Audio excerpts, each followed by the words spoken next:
Mean लगन के chart में हम राहु की प्लेसमेंट के बारे में चर्चा कर रहे हैं और ये वीडियो रहेगी आपके थर्ड हाउस के लिए। थर्ड हाउस जहां वृषभ राशि में आपके चार्ट में राहु स्थित होंगे। देखिए, शुक्र के घर में राहु बहुत ही ज़्यादा फेवरेबल होता है और थर्ड हाउस वैसे भी राहु को काफ़ी ज़्यादा पसंद है। ऐसे में यहाँ का राहु आपको मोस्टली फेवरेबल रिजल्ट प्रदान करेगा।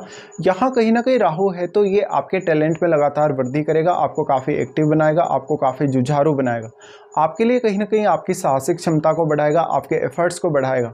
ऐसे में कोई भी प्रकार का काम करना, जीवन में कोई भी प्रकार की रिस्क लेना आपके लिए ईजी होने वाला। और ये शुक्र के घर का राहु है तो शुक्र से रिलेटेड जो चाहत है या आपको कहीं ना कहीं सौंदर्य है, भौतिक सुख सुविधाएं हैं, उनके मामले में काफ़ी आगे लेकर जाएगा। ऐसा राहु है तो आप जीवन में किसी भी प्रकार का कोई भी अचीवमेंट प्राप्त कर सकते हैं अपने हार्डवर्क के थ्रू। यानी यहाँ राहु आपको काफ़ी एक्टिव कर देता है और ये घर आपके सेल्फ एफर्ट का है, आपके खुद के एफर्ट का है। तो ऐसा राहु आपको स्वावलंबी बनने की तरफ लेकर जाता है, बहुत जल्दी आत्मनिर्भर बनाता है। यहाँ पे अब सबसे बड़ा फैक्टर आएगा आप कितना ज़्यादा खुद को समझ पाते हैं, या मान लो आपके चार्ट में शुक्र कितना मजबूत है, या फिर अगर शुक्र मजबूत भी नहीं है तो राहु के साथ यहाँ इनका कोई मित्र ग्रह बैठा हो तब आपको ज़्यादा सपोर्ट मिल सकता है।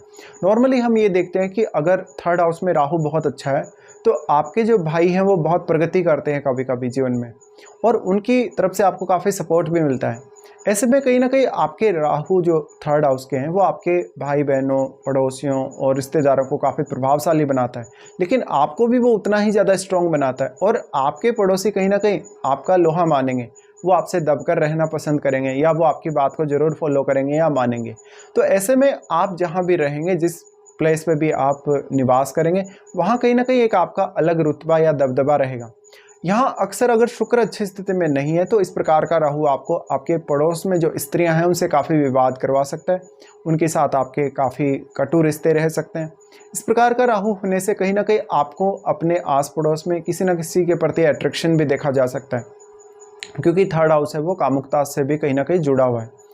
थर्ड हाउस है तो यहाँ पे अब राहु के स्थित होने से आपका नेचुरल टैलेंट, आपकी नेचुरल क्षमता ये आपके हर काम में काम आएगी।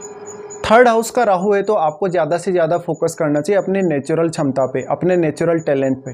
देखिए, शुक्र के घर में मोस्टली राहु क्रिएटिव बहुत ज़्यादा बनाता है, इसके साथ साथ आपको नेम फेम भी काफ़ी ज़्यादा देता है। और ये 2 नंबर साइन है यानी टॉरस होने की वजह से यहाँ धन संपत्ति के लिए राहु बहुत ज़्यादा अच्छा साबित होगा। लेकिन इसमें राहु आपको काफ़ी टूर और ट्रेवल भी देगा लाइफ में। ऐसे में हो सकता है दूसरे धर्मों या संस्कृतियों की तरफ आप बहुत तेज़ी से आकर्षित होने वाले हो। आपका अक्सर जो इंटरेस्ट है वो दूसरे धर्मों के लोगों में हो, या कहीं ना कहीं दूसरे धर्मों के लोगों या संस्कृतियों के लोगों के साथ आपकी अंडरस्टैंडिंग बहुत ज़्यादा बेहतर हो। इस प्रकार का राहु आपको फॉरेन सेटल होने या विदेश यात्रा करने में अहम योगदान देगा और ये आपको काफ़ी फेवर भी करेगा ऐसे मामलों में।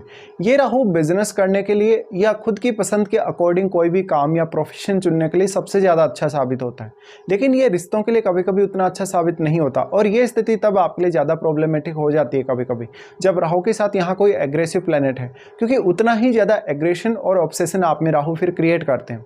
राहु यहाँ है तो अब राहु के साथ बैठे हुए ग्रह को आपको देखना होगा। वास्तव में राहु के साथ जो बैठा हुआ ग्रह है वो अपनी क्वालिटीज़ में बहुत ज़्यादा यहाँ वृद्धि देखेगा, और वो आपके चार्ट में जिन जिन भावों का स्वामी है उन भावों के लिए आपको कहीं ना कहीं बहुत स्ट्रॉन्ग ऑब्सेशन रहेगा, और उन रिश्तों से भी जो उन भावों के साथ जुड़े हुए हैं। ऐसे में आपके लिए उन भावों से रिलेटेड डिसीजन लेना, उन भावों से रिलेटेड काम करना बहुत आसान होने वाला है। इसके साथ साथ उन भावों से रिलेटेड कोई भी प्रकार के आप रिस्क भी ले सकते हो।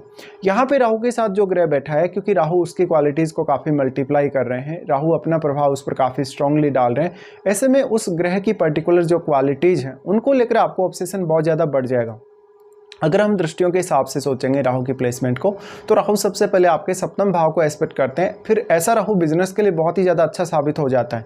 अगर मान लो आपके चार्ट में बुध बहुत अच्छी स्थिति में है तो आप यहाँ एक पर्टिकुलर कोई भी बिजनेस चुन के आगे बढ़ सकते हो जीवन में। और ऐसा राहु क्योंकि स्वावलंबी बनने की तरफ आपको काफ़ी तेज़ी से अग्रसर करता है, लेकिन यहाँ आपकी मेहनत और आपके हार्डवर्क का रोल भी उतना ही ज़्यादा महत्वपूर्ण होगा। राहु का जो सप्तम भाव पे एस्पेक्ट है ये आपके पार्टनर के साथ रिलेशनशिप के लिए उतना अच्छा नहीं है, बट ये आपको पर्सनली नेम फेम बहुत ज़्यादा दे सकता है, बहुत लोगों से आपको कनेक्शन दे सकता है, और आपके लिए पब्लिक डीलिंग काफ़ी आसान होने वाली है। अगर मान लो आपके चार्ट में जो बुध है वो बहुत अच्छी स्थिति में है तो ऐसे कंडीशन में आपके लिए बिजनेस करना और आसान होने वाला है, और पब्लिक डीलिंग भी उतनी ही ज़्यादा। ऐसा राहु सप्तम भाव पे प्रभाव डाले तो मार्केटिंग में आपको बहुत बेहतर परिणाम दिखाएगा। राहु का यहाँ सप्तम भाव पे प्रभाव होने से अक्सर जीवन साथी से आपको बहुत स्ट्रॉन्ग ऑब्सेशन देगा और जीवन साथी के साथ काफ़ी अटैचमेंट भी देगा, लेकिन कभी कभी आपको ऐसा लगेगा कि आपका जीवन साथी उस वे में आपको सपोर्ट नहीं नहीं कर पा रहा जिस वे में आप वास्तव में चाहते हैं।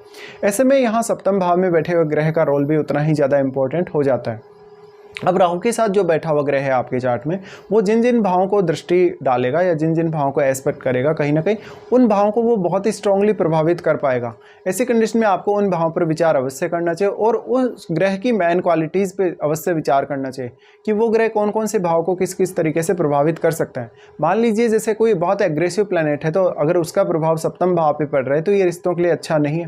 लेकिन अगर कोई ऐसा प्लैनेट है जैसे बुध जैसा प्लैनेट है, इवन शुक्र जैसा प्लैनेट है, तो वो ग्रह यहाँ ज़्यादा स्ट्रांगली आपको कहीं ना कहीं प्रभाव दे सकता है और अच्छे प्रभाव दे सकता है। फिर राहु यहाँ प्रभावित कर रहे हैं आपके नवम भाव को। इस केस में अब सबसे ज़्यादा इंपॉर्टेंस होगा राहु के साथ बैठे हुए ग्रह का, क्योंकि राहु के साथ बैठा हुआ ग्रह इतना ज़्यादा स्ट्रांग है, इतना ज़्यादा पावरफुल है कि वो किसी भी भाव को और किसी भी ग्रह को प्रभावित कर सकता है। और राहु ने ही उस ग्रह को मल्टीप्लाई किया, उसकी क्वालिटीज़ को राहु ने ही इनहेंस किया सबसे ज़्यादा।